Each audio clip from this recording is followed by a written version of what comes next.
Step 1. Unpack the unit.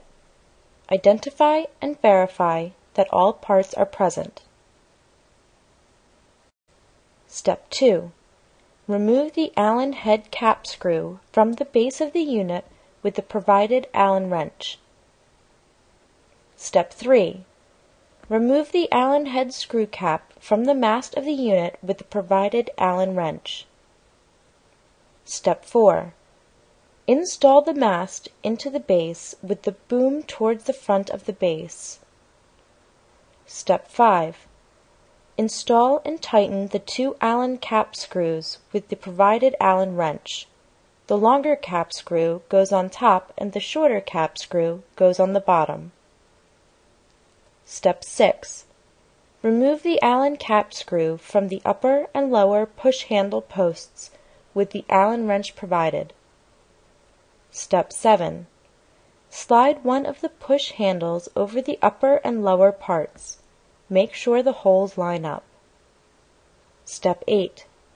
Install and tighten one of the Allen cap screws that were removed in the upper and lower push handle post. Repeat steps 7 and 8 for the other side. Step 9. Remove the small screw from mounting bracket. Step 10. Slide the control box on the lower bracket and install the small screw previously removed. Step 11. Line up the battery pack with the control box. Step 12. Pull up on the locking latch, release on the battery pack. Step 13. Push the battery pack over the upper bracket and release the locking latch to lock in place. Step 14. Verify that the emergency stop button is not pushed in. If the emergency stop button is pushed in, turn the button to reset it to the out position. The emergency stop button has to be in the out position for the lift to operate. Step 15. Insert the spreader bar into the receiver plate and depress the locking button. Continue to insert the spreader into the receiver plate until it locks into place. Step 16. Insert the cradle swivel pin and nylon washer into the cradle. Step 17. Install the nylon cover over the cradle swivel pin and line up the holes of both. Step 18. Align the holes of the cradle pin and cap with the holes in the U-bracket at the end of the boom. Insert the bolt through the holes. Step 19. Install the nut on the bolt and tighten. Step 20. Install the nut cap on the nut. Step 21. Align the tab on the plug of the hand control with the indent in the hand control socket.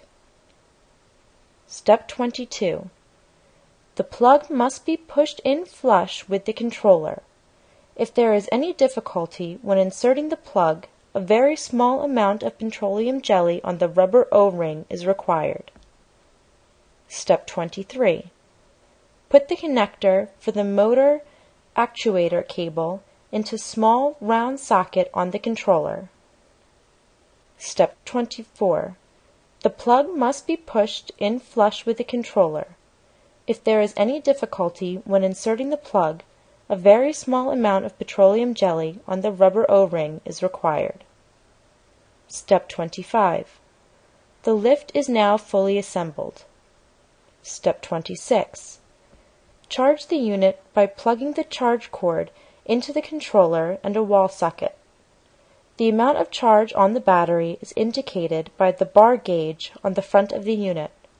The charger plug must be disconnected from the lift for the lift to work. Step 27.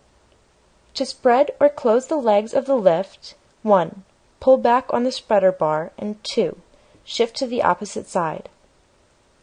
Step 28. To operate the lift, use the up and down arrow on the hand control.